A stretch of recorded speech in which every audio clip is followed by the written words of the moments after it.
You see that outside? That's spooky as shit. I know we're now in Windermere's body, but how does this conversating work? Because I'm kind of confused if you think about it. No down talk, by the way. Do not down press yourself. That's called depression.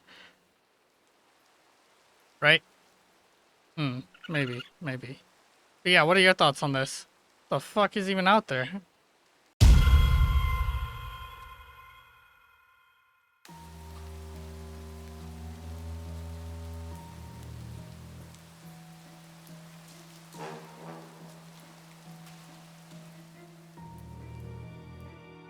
There is a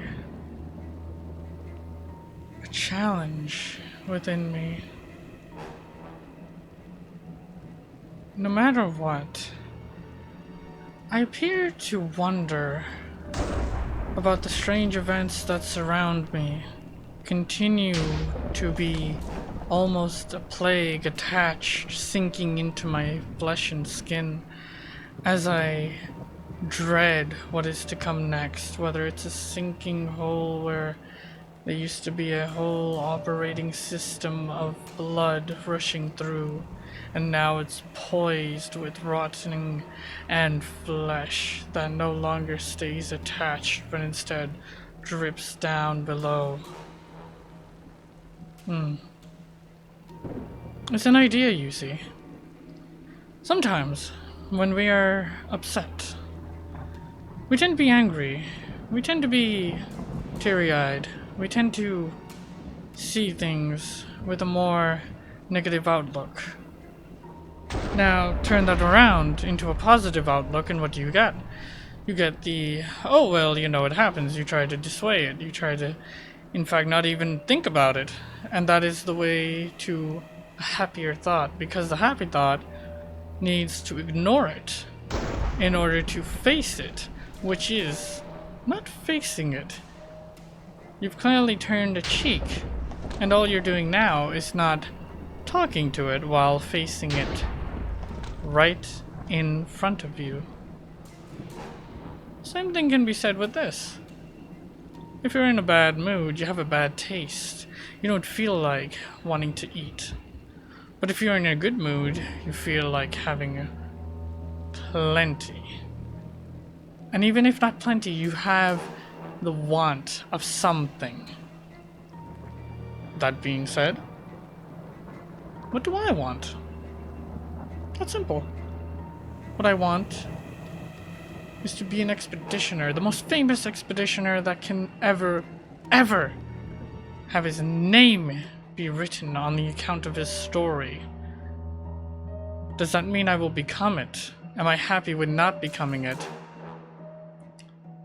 I've done this for so long that I don't actually feel anything towards it. I've done it so long to the point where I've lost myself within it. Now you might be thinking, do I love it anymore? I seem to, since I continue to do it. Or maybe it's a desperate plea to myself that if I stop doing it, I will somehow face that if I did it for another day, I would have gotten exactly the goal I had in mind. Now, here comes the honest part. If I didn't get what I wanted and I quit, what's left? Practically all that I've built. And then what? Then what is a good question? Because it's so easy. Then what is simple? You continue to live. Or you could, of course, be in absolute misery, despair, depression, that you would want to end it all there. Should it be as emotionally attached to it as one seeing through their works and through their words? Could be. However, there is a different kind of man that can exist. A man that no matter what he goes through, he seems to take it right with. his head smashing right through so many walls that you begin to question whether or not he's alright anymore. He might be insane. He might be mental. He's definitely crazy. He's a madman. But you see, that is the man that continues to fight despite whatever happens to him. What happens to all of his goals, what happens to his speed of doing what he is doing. An expeditionist lives knowing he will die. An expeditionist only capable is only capable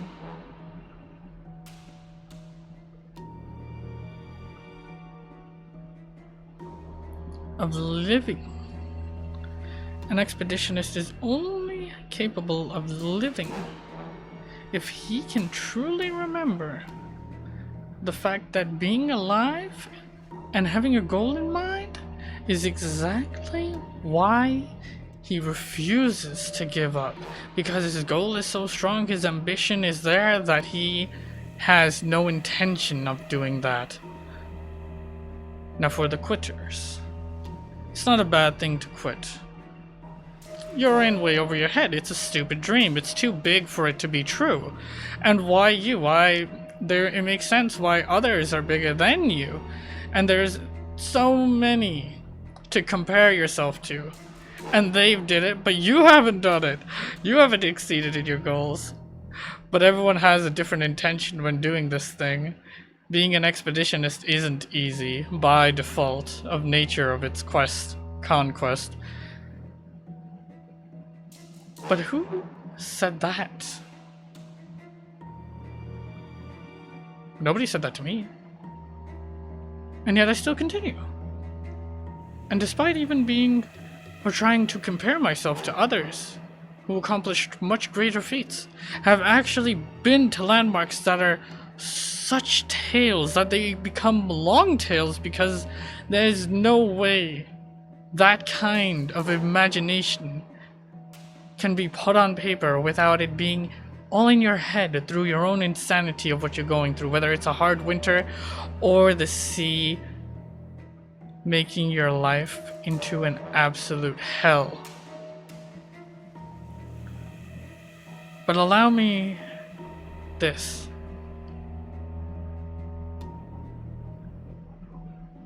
It was always a kindle of light within that granted me that ever-changing wave of continuing, of never stopping, being incapable of stopping. That is where the insanity comes in. But then who, you might ask, if you are a person of expeditioning, who tells you to quit those closest to you? Who tells you you're going too far? You have others that care, think about you.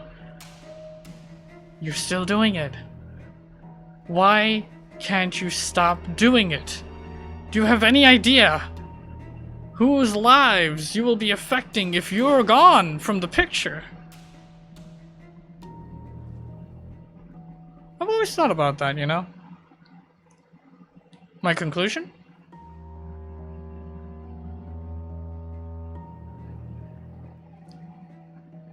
Easy. If I don't do this, I will never be able to prove them how wrong they truly were. Oh yes, as childish as it sounds, I do it out of spite now. Dreams can be torn to shreds, but the sole ambition to continue doing anything because someone close to you degrades your dreams and hopes and successes because you haven't accomplished anything, even though it's been so long.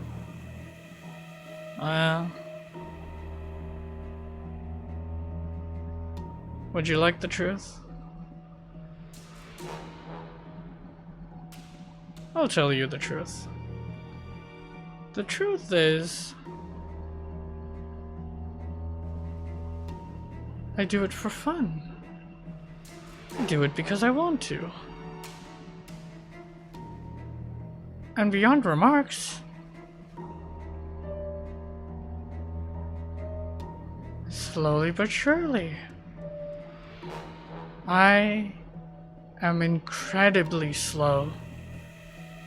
I am incredibly tired, devastated, beyond depressed. But I do it out of spite. I do it because it's fun. And I do it because there is no other option. I was downplayed so much to the point where you, beyond even my own dream, have driven me more insane by challenging it so much and not allowing me to just do it.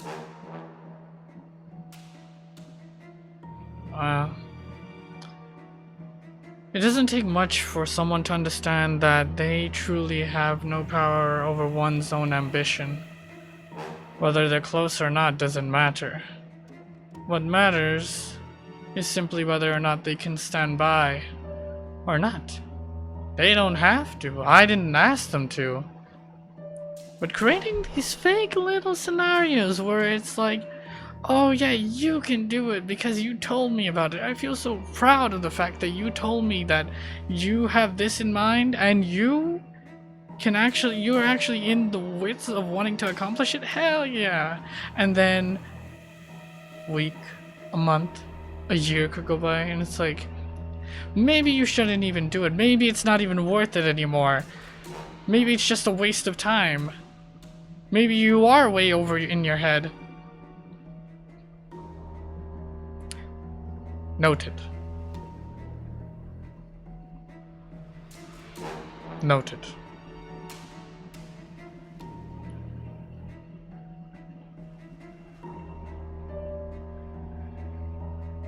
In the end, it is all noted. But sorry, a bit way over my head. Haven't had a chance to talk as a singularity of oneself. I, Windermere. I found this is the only way.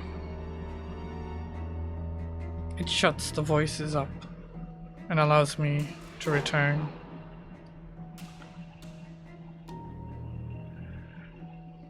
Those paintings, they depicted that dreaded horseman, a half man, half horse body, terrifying in looks of it, absolutely burnt to a crisp. And you want to know the funny thing? This thing hunts you if you've died a couple of times. All it needs is a couple of times. It's like the boogeyman. Take 3 deaths, and now it thinks it can reap your soul.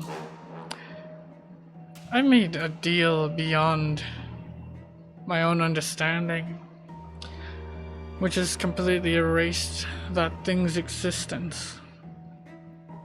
And now, what is my next move, you must be wondering? Well, now I must find that woman in the cherry blossom.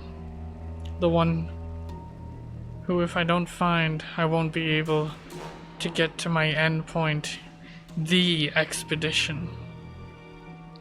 Because you see, it has something special. It has something magical. It has something enchanting that if I do not get it, I won't be able to go forward yet. I need it. And if I don't have it, it will not be possible. In good time. In good time. I'm glad we had a chance to catch up. Sorry. The other two can be the two perceptions of self, but I am still who I am.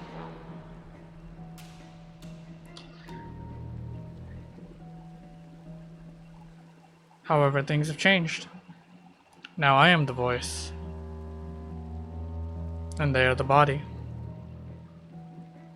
Please spare them of any ridicule. They're trying their hardest. They're good. They are I, Windermere.